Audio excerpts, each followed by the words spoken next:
This is Schools Part 3, Social Organization. So because this is going to be such a big section, we're going to actually break this up into 2 videos. The organization of a school heavily affects the students' day-to-day experiences. They spend so much time there, how could it not? And there's 5 key aspects to school organization. Number 1, school and classroom size. Number 2, different approaches to age grouping. Number 3 is tracking. Number 4 is the ethnic composition of a school, and number 5 is public versus private schools. We're going to cover the first 4.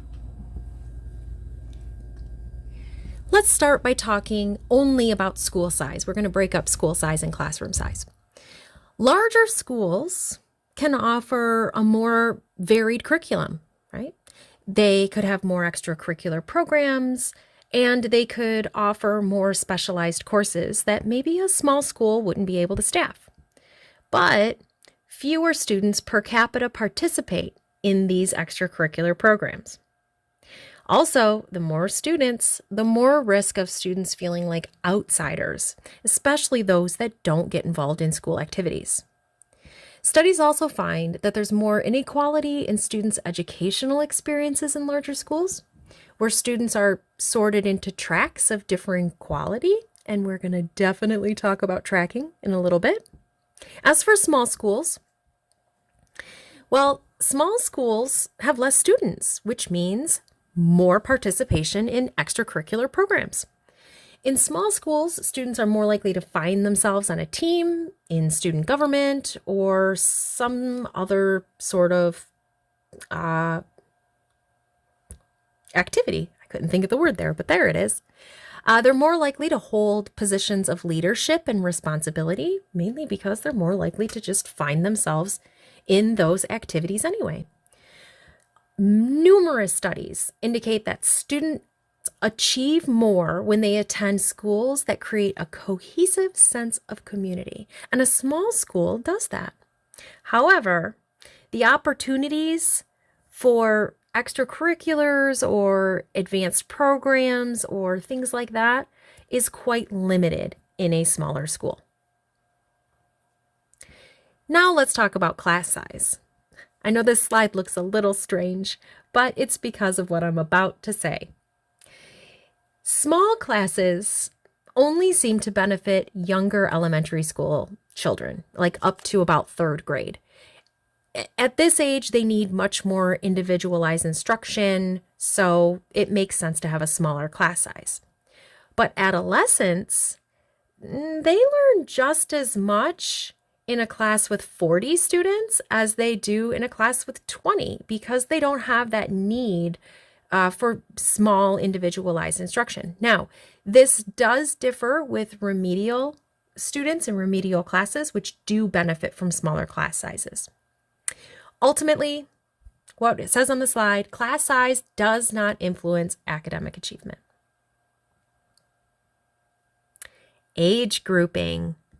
So this is our next part of school organization.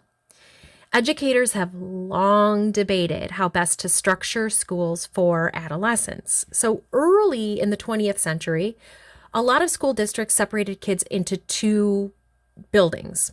One was an elementary school, which had maybe 6 or 8 grades, and then the other one was a secondary school, which had 4 or 6 grades. And students would only change schools 1 time. However, many educators felt like that 2-school system, it didn't quite meet the needs of a young adolescent, because they're intellectually and emotionally mature, and they have ability that's more than what's expected in an elementary school, but not quite that level of a high school. So during these years of compulsory secondary education, meaning education that's required and imposed by the government, they started to think about how to solve this issue. And so that's when the establishment of separate schools for young adolescents began. And so the development of junior high school. Junior high school contained 7th, 8th, and even sometimes 9th grade. So that's where junior high schools were born.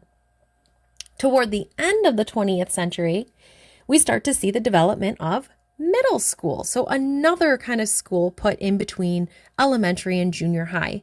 So this could house maybe 6th and 7th and 8th grade, or just 7th and 8th grade, maybe 7th, 8th, and 9th, but kind of in that age range, usually 3 or 4 years of school.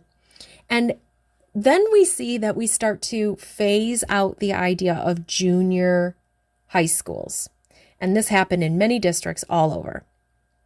In general, research actually shows us that these transitions that students are going through, school transitions, whenever they occur, whether it's elementary to middle, middle to junior, junior to high, or middle to high, they disrupt the academic performance, behavior, and self-image of adolescents. One of the most common findings is that students' academic motivation and achievement drop as they move from elementary into middle school or junior high school. Researchers don't quite agree whether this drop is due to the transition itself or because of the differences, the vast differences between an elementary school and a junior high school or a middle school. So on the slide, we see that a transition does lead to some probably negative things. However, there's good news. Transitions don't influence or decline any sort of standardized test score. So we have that. And that concludes this video.